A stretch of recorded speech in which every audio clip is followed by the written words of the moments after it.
Each and every Monday is $9 Monday at WagerTalk.com, and all daily picks packages are priced at only $9, including 5% best bets normally priced at $35.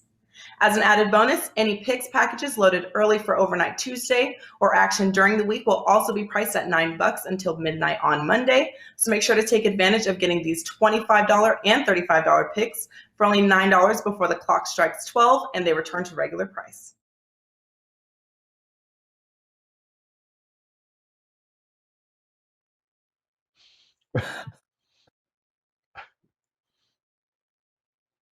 Hey guys, welcome in and happy Monday here, December the 6th. Hope the weekend was a profitable one as we get ready to dive into pretty nice card here tonight in the association, and certainly some games that we want to break down for you here with some possible edges, and we're going to do it, of course, with our Monday crew here at WagerTalk.com, including Andy Lang, the prop god, is here, as is Tony Mejia, and of course, Rob Veno hitting cleanup in that spot there, guys. As well, Andy, sure, it was a profitable weekend. I know it was a profitable weekend for you, and I know on $9 Monday, I know you're locked and loaded with what's going on tonight. Tell us about it.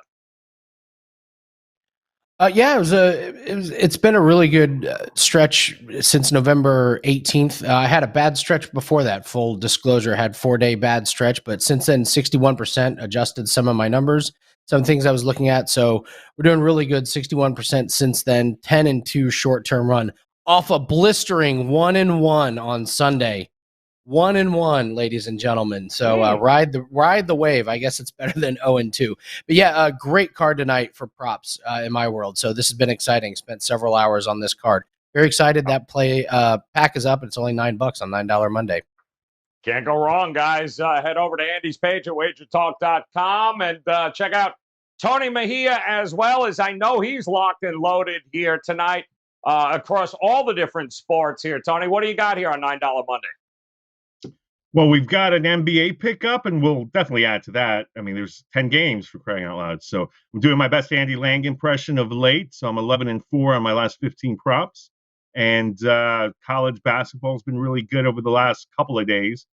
So we'll have stuff on that. And I do not have anything loaded for Monday Night Football, but I sure will. So, yep, let's do it big on $9 Monday. And something that I typically don't do is look too far ahead and put out a $9 Monday packages for college football or the NFL for the coming week, just because it's too volatile in terms of who's in, who's out. But I think I will do that for the bowl games, just to get certain things out there that you should be able to take advantage of line-wise, months in advance, because I'm not, nobody should expect me to know who's in, who's out a month from now. But if the line is advantageous, you should be able to at least put some pizza money down on something. So I'll have some $9 bowl packages up there before the end of the evening. But yeah, I mean, things have been going really well last week or so. So hope to keep that going.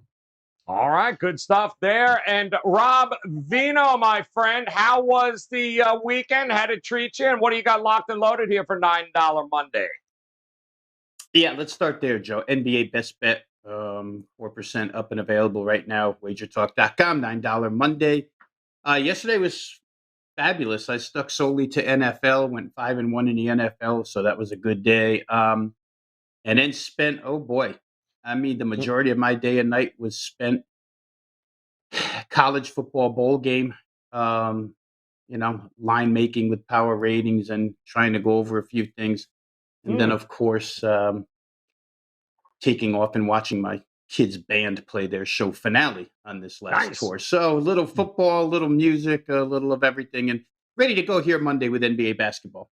All right, guys, good stuff. All right, let's dive into it, and we'll start with game number one here. Of course, our contrarian play of the day, and we are going to visit the AAA Arena here in Miami to take a look at the Miami Heat, who are laying 4.5, but the money continues to come in on the Memphis Grizzlies. This opened up around 5.5, and I'm seeing 4.5s there, and kind of split down the middle ticket-wise, but the money continues towards the Grizz, and I guess this is all about and we get it. Jimmy Butler hasn't played in, 4 games now, I think it is.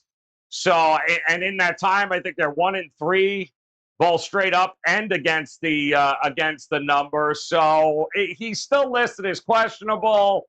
But boy, oh boy, that seems to be a lot of respect here for the Memphis Grizzlies. No Ja Morant here, the Miami at home. So whether it's with Butler or without Butler here, Andy, let me start with you from the prop perspective as well in this game. How do you approach this one? One of my favorite things about the contrarian play is you can have the same team like within a 2-week span be on both sides of it. Yeah, it's like, well, no, the Miami Heat are supposed to win tonight, and then a week later, it's like, wow, they're the contrarian play. Yeah.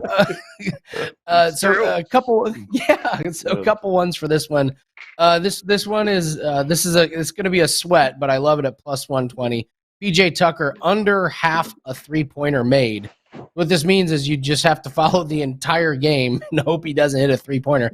But he hasn't hit one in 3 out of 4 games. And what I like about this one, last 2 games, he's only attempted 1 in both games combined. So that's not going to get it done. So when you play this, you get a chance that he may not even attempt one. We've had several of those happen this year. At plus 120, I think that's a good one. But my favorite, I'm sharing one of my secrets. This one has just been on an absolute tear.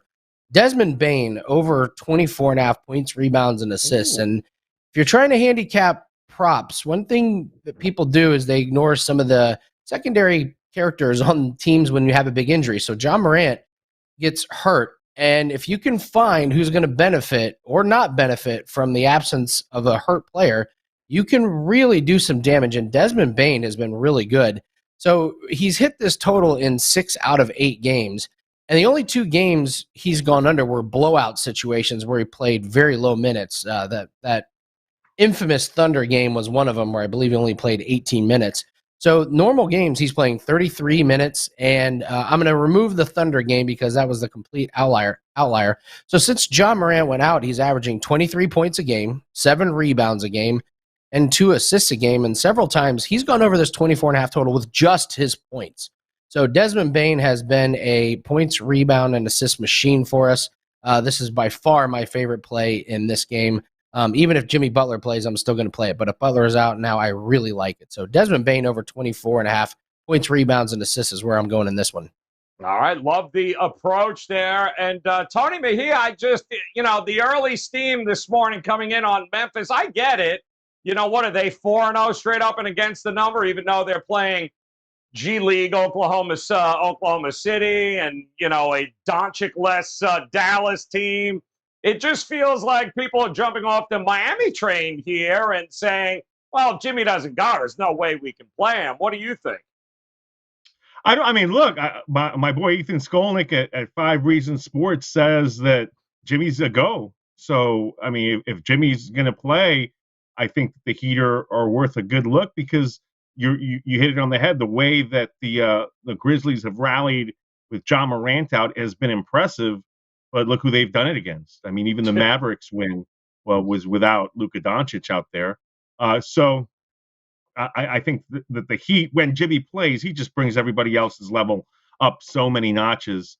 And then it's no longer the AAA, which is sad to hear because that was my arena back then. Now it's that crypto place, so the FTX arena, and crypto invading the NBA with Crypto.com arena coming and replacing Staples coming up.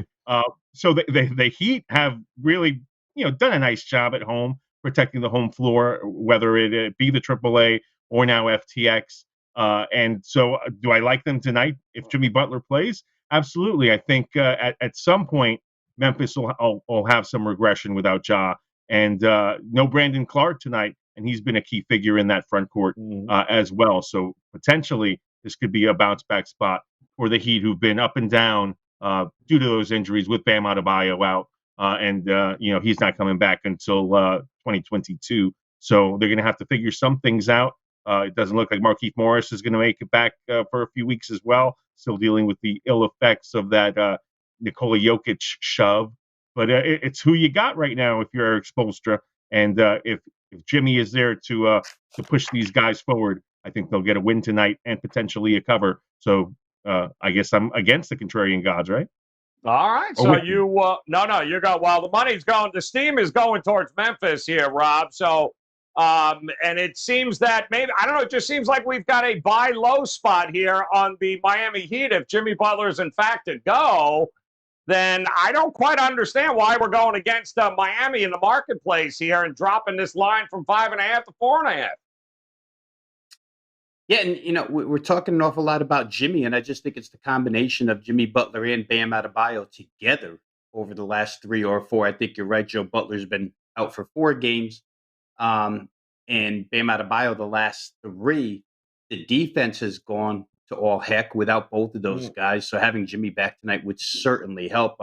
Last 4 games, 124, 104, 111, and 120 allowed by the Heat. They did pick up that win Friday night against the Pacers, and they're in kind of the same, undervalued position.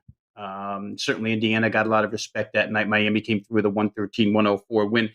But the lineup without Jimmy Butler is just so small compared to Memphis that you would probably lean Memphis if you were out of the lineup. That's what makes this so difficult.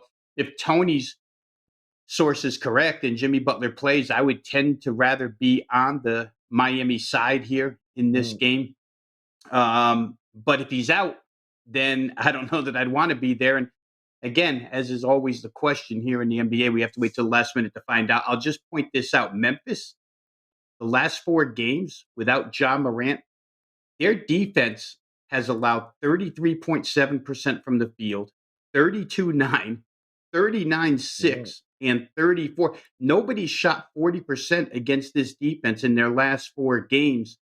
Boy, I don't know if that's a commitment to the defensive end without Morant or if that's just a signal that when Morant's out there, they play less defense. But that's pretty strong over the course of their last 4. Maybe, I know we're talking about side here, but maybe total under the number might be a way to look if Jimmy Butler's back, because he'll bring more defense, and Memphis is playing really good defense right now. And Desmond Bane, real quick to Andy's point about Desmond Bane, not only does he score 29 the other night against the Mavericks, but then he takes the time in his press conference to absolutely shred the Mavericks for not drafting him and asking Dallas if Josh Green, who was drafted ahead of him by the Mavs, even played in the game that night. So Desmond Bane feeling himself right now a little bit, pouring in some points and taking shots at other teams. Gotta love it, man. Gotta be impressed with what you're seeing there. So Miami tonight, guys. Jimmy's looks like all signs are pointing to him going, but the marketplace not in agreement with the home team here. So we are, as the contrarian side, we're going to go against the market, and we're going to back the Miami Heat, laying the 4.5, and that'll take us on to our featured matchup tonight. And this is a pretty impressive squad here. The Chicago Bulls taking on the Denver Nuggets in this one, and Chicago, they just keep rolling right along, don't they? Big win in Brooklyn there on Saturday with another monster fourth quarter come back and seal that victory here. They open up laying 5 and a total of 214 at home against the Denver Nuggets. But this has gone the other way. Denver's starting to get some money here, minus 3.5, 218, 217.5 is what we're seeing, Tony Mejia. What do you think here? Is the market right in pushing it towards the Denver Nuggets here? I don't know. Look, we know that what the Nuggets were able to do on Saturday in that matinee game at the Garden really rubbed Tom Thibodeau the wrong way, because he promised wholesale changes. And I know he held court today, so I'm not sure what the latest is on that regarding the Knicks.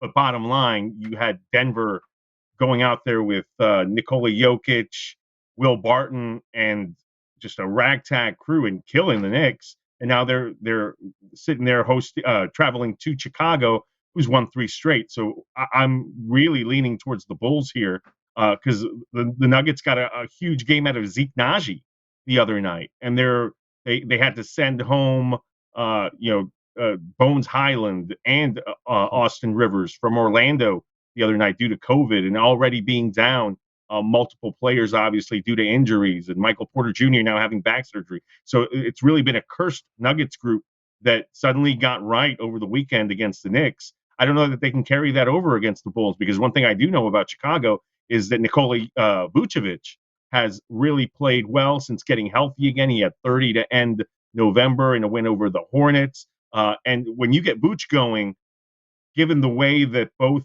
Zach LaVine and DeMar DeRozan have responded, to the point where I think both will be all-stars this year if they can keep it up over the next month plus, you've got something really special going in Chicago. There are issues with their depth. Javonte Green, I believe, is out of the lineup due to protocols, and Alex Caruso is dealing with a hamstring injury.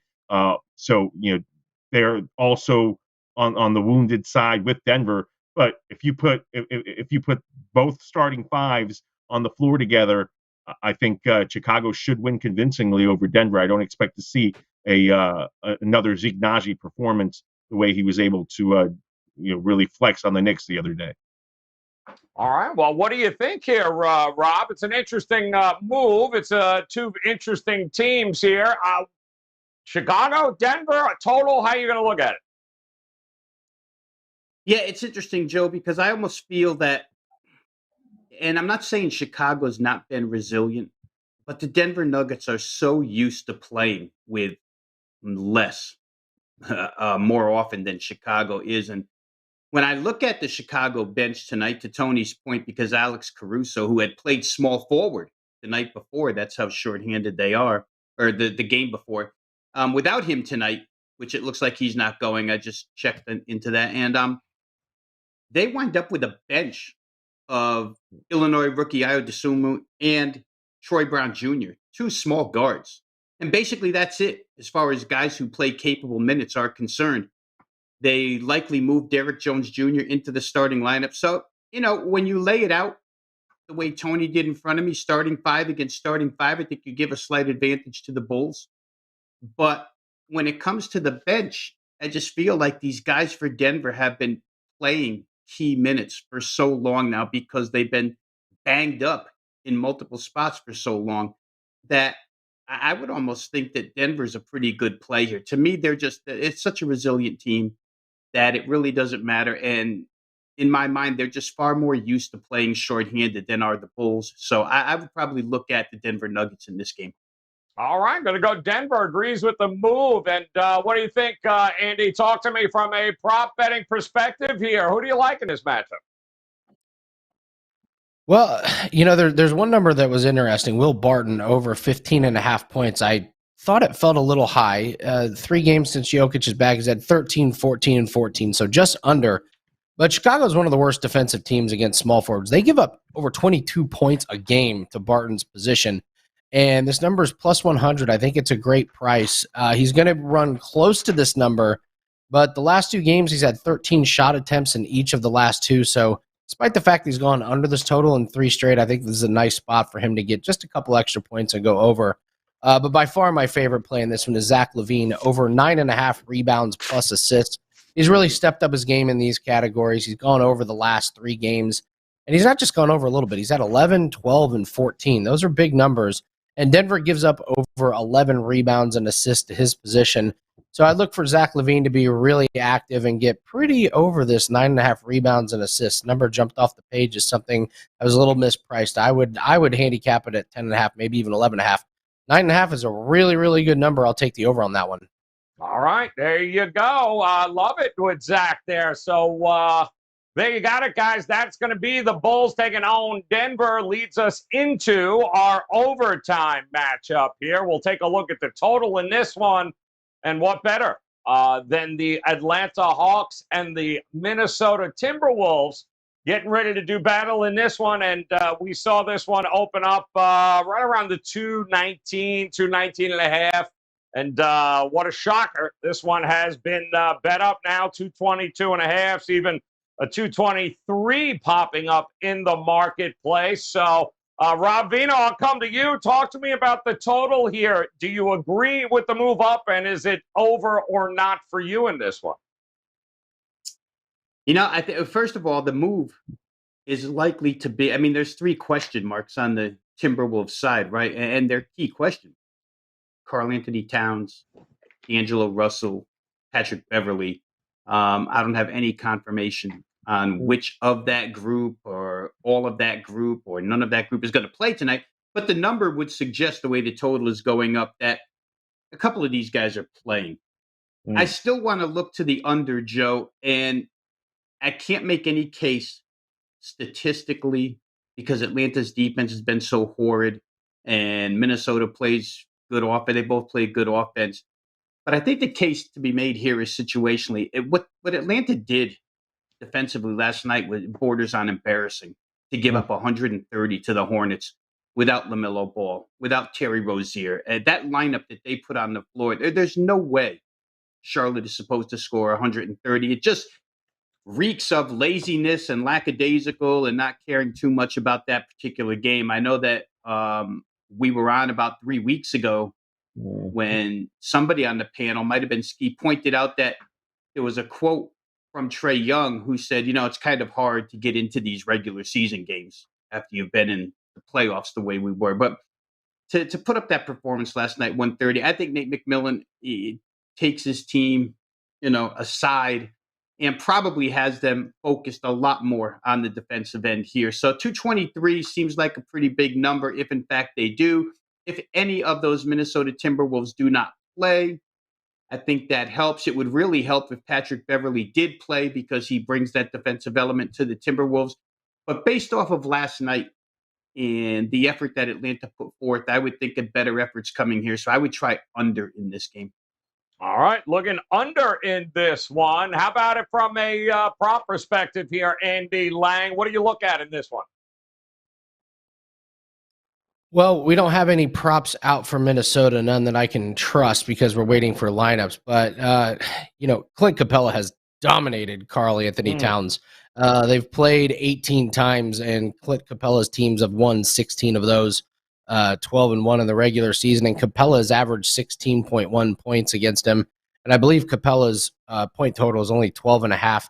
It's a tough one because Capella hasn't done much in the points department the last 3 games, but he really goes after Towns. My favorite play is Trae Young over 9.5 assists. Rob mentioned that this could be a really nice bounce back game, and even if it's not, we get a high scoring game. That's great for assists. He's gone over in 5 out of 6 games, and I think he's going to get a lot of assists to bigs. I talked about Capella, but I think John Collins could be good. Minnesota gives up over 24 points to centers. They actually do pretty decent preventing scoring from point guards. So I might look for Trae to be a little bit more of a distributor tonight for his assist. Like I said, it's gone double digits in 5 out of 6. So over 9.5 assists. That's my favorite play in this game. All right, good stuff there. And what do you think about it here, Tony Mejia? I mean, we did watch them get basically run off the court, certainly in transition. They have no transition defense, Atlanta. And if they are healthy, Minnesota, we know what they're going to do. They're going to do some running too as well. So what do you think here? Is it over or not for you in this one? I'll tell you what it's over on. And again, Andy hit it on the head. We don't know what the number will be because FanDuel and DraftKings do not have any props on any Minnesota Timberwolves at the moment. I assume that they're waiting on the Karl Anthony Towns news to see how to disperse shot selection. But blindly, I'm going to tell you, bet the Anthony Edwards over, be it points, rebounds, or just points. Where's Anthony Edwards from? Atlanta, Georgia. He is obviously played at UGA, and last year he stunk in both games against the Timberwolves. Shot a combined 7 for 28, and not surprisingly, the Timberwolves lost both games. That was in January of this year. So Anthony Edwards' game has really skyrocketed since that point, and I trust him tonight, whether Towns is in the lineup or not. And I actually think it would probably be advantageous if Towns is in there, because then there'd be less defense on him in terms of making him a focal point of stopping him. But yeah, I think Edwards has a big game tonight, and that will give the Timberwolves an opportunity to win this game. Look at what the Hawks are dealing with right now. They went from an embarrassment of riches with DeAndre Hunter, Cam Reddish, Kevin Huerter, Bogdan Bogdanovic, all not playing, or outside of Huerter, injured, and they're playing Timothy Luwawu-Cabarrot major minutes. Right. So from that standpoint, that's trouble for the Hawks. Give me Anthony Edwards over, but again, can't give you a figure right now because it's not up. I'd like to buy a Val. Could you give me that guy's name one more time? What was that? Timothy Luwawu Cabarro. I believe there's two R's. There's an L-U-W-A-W. I'll buy an O. Yep, we're good to go there. And I love the Edwards angle, too, there, because you're right. He was terrible last year. Let's take a look here, guys. You can hear that sound. That is, of course, the dogs are barking. Let's do it here, Robert. That's my dog. That's my dog. That's my dog. That's my dog. And anybody got to say anything, you let me know. That's my dog. God, I have nightmares about that. Clifford, the big red dog there. All right, here we go, guys. Let's take a look at the dogs we got tonight. They include the Hornets, the Thunder, shocker, Wizards, the Grizz, the Nuggets. We got the Hawks, Cavs, shocker, Spurs, Blazers, and the Magic taking on the Golden State Warriors. Shocked they're not a favorite here. So come on, let's do this. Andy, we'll start with you here. Is there a dog here that you wouldn't mind making your own tonight? Oh, absolutely. I got up this morning. I let my dog outside. Did my typical morning routine. Logged in to see who my Pacers are going to lose to tonight, and was stunned to see their favorites. 5.5 points against the Wizards. I'm not even going to talk about the Wizards. There's no world that the Pacers should be 5.5 point favorites against teams in the NBA right now. They're really bad. They cannot figure out what to do with Sabonis. One night he's inside, one night he's outside. The Pacers have lost 4 straight. They just got housed by Milwaukee. They lost to a shorthanded Hawks team, lost to a shorthanded Heat team, and then they lost to Minnesota in a game that set basketball back 30 years. I watched the majority of the game. I do have to tell this. So in the fourth quarter, Towns and Sabonis both have 5 fouls because, that's what they do. And Towns keeps flying into the lane trying to get Sabonis to foul out.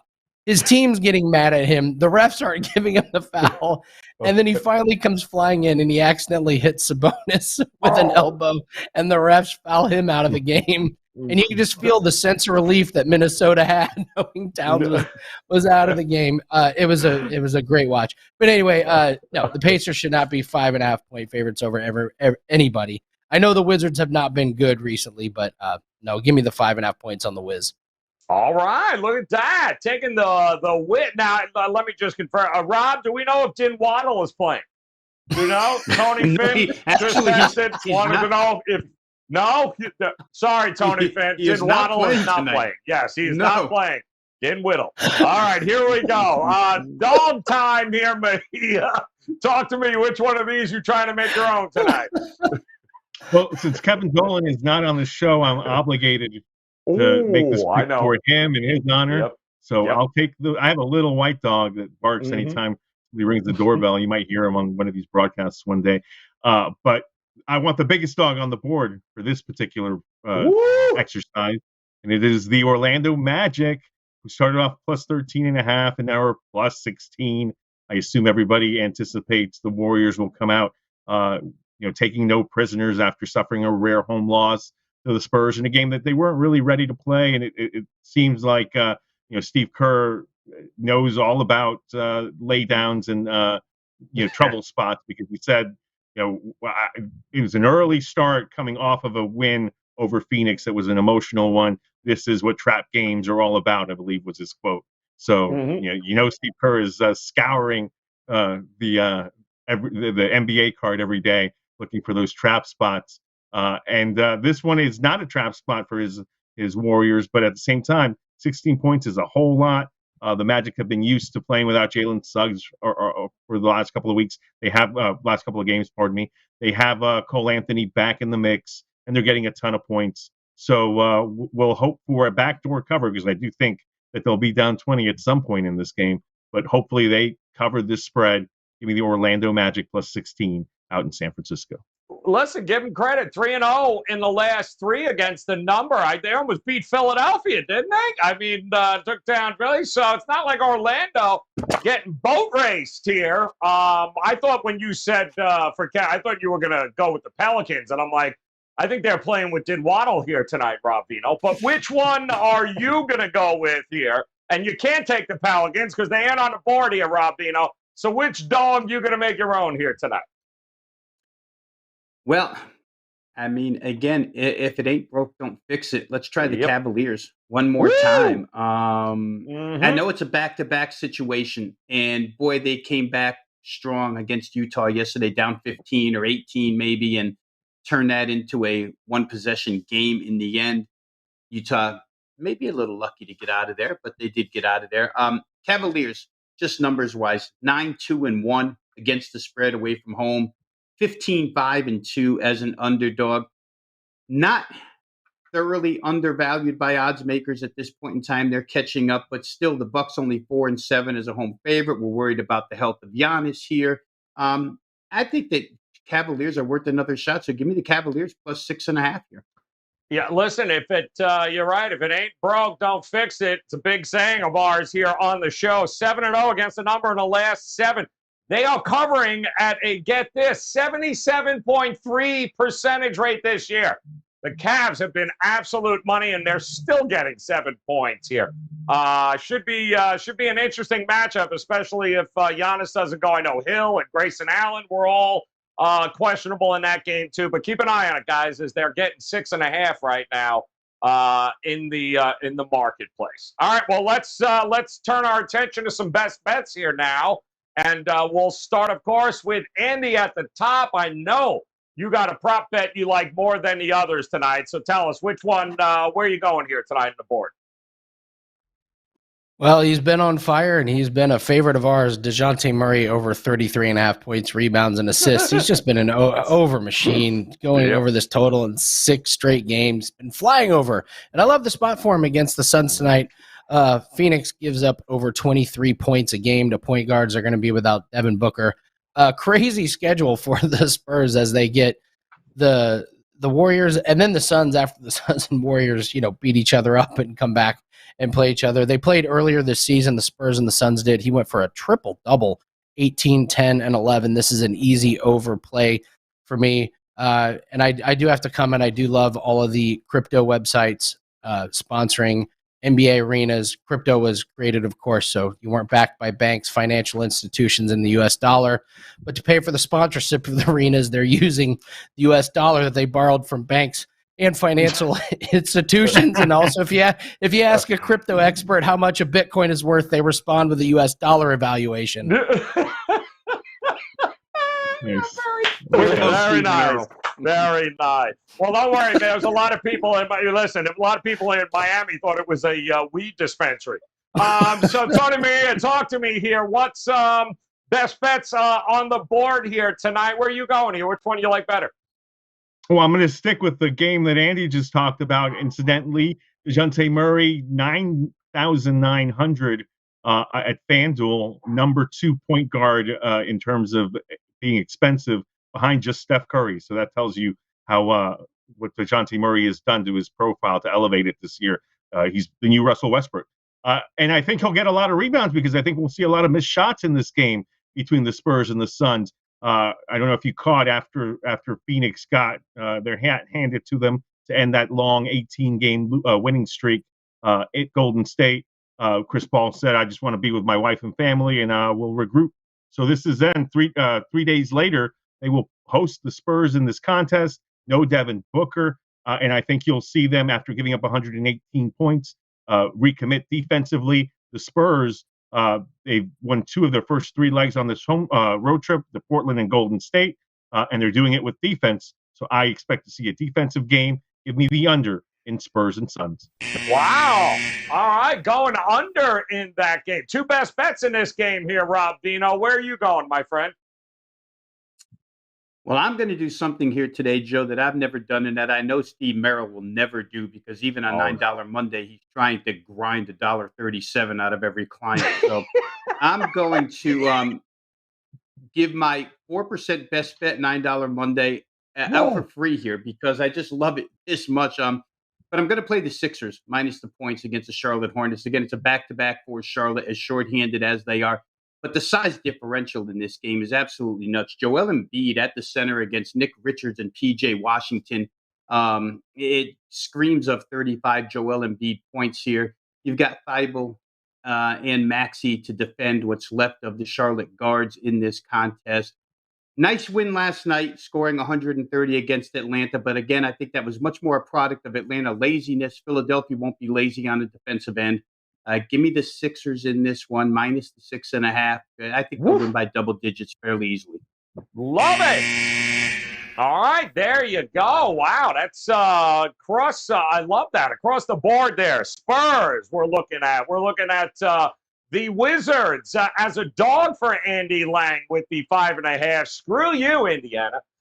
Murray also over 33.5 points, rebounds, and assists there for San Antonio. Tony Mejia, he does like the Magic getting just over 2 touchdowns. But he also likes the Spurs and Suns to get a little defensive battle going under 216.5. While Rob Veno, if it ain't broke, don't fix it. Take the Cavs into 6.5. And he loves that number so much, he returned it around and says, you know what, take Philadelphia and lay 6.5 in that one. And our contrarian play of the day is the market going against the Miami Heat at home. Looks like Jimmy may, in fact, go. We're going to back the Miami Heat. We're going to lay the 4.5 here in our contrarian play of the day. And guys, don't forget, $9 Monday here at WagerTalk.com, which means, that's right, best bets, $9. But Rob did the unthinkable. He gave you it. He gave you his best bet here right now. You don't even have to go there. He gave you his best bet. Even Steve Merrill is blowing us up in the chat room right now going, what is he doing? What is he doing? Well, he just gave you his best bet with Philly minus 6.5. But plenty of other sports and plenty of other opportunities to get involved here and partner up for just $9. Tony Mejia locked and loaded, as is the prop package for Andy Lang. Head over to WagerTalk.com, guys. No reason not to make it a profitable evening at WagerTalk.com. Plenty of ways to do it here tonight. Not only in the association, college, hoops, of course, NFL. Got to get ready for bowl games. Head over to WagerTalk.com. On behalf of Andy Lang, Tony Mejia, and Rob Veno, guys, appreciate the time. Hit that bell in the upper right-hand corner, and you'll get notified when we go live again. And we'll do it again tomorrow with another NBA tip-off show. But in the meantime, best of luck with your plays tonight, guys. We'll talk to you again then. First, we at Wager Talk would like to thank everyone, as a record number of you took advantage of our Thanksgiving 7-day special. We hope you enjoyed the convenience of getting your favorite handicappers plays daily during the hectic holiday weekend, and we also know that December can be a crazy month. Now we are offering a rest of calendar year special. Get every NFL, college bowl game, NBA, NHL, college basketball games, and all other sports of your favorite handicapper through December 31st for only $249. The early bird really does catch a worm for this special, as it starts the day you sign up. No coupon needed. Pay only $249 today or pay $249 in a few days. The choice is simple. Let's have a great ending to 2021.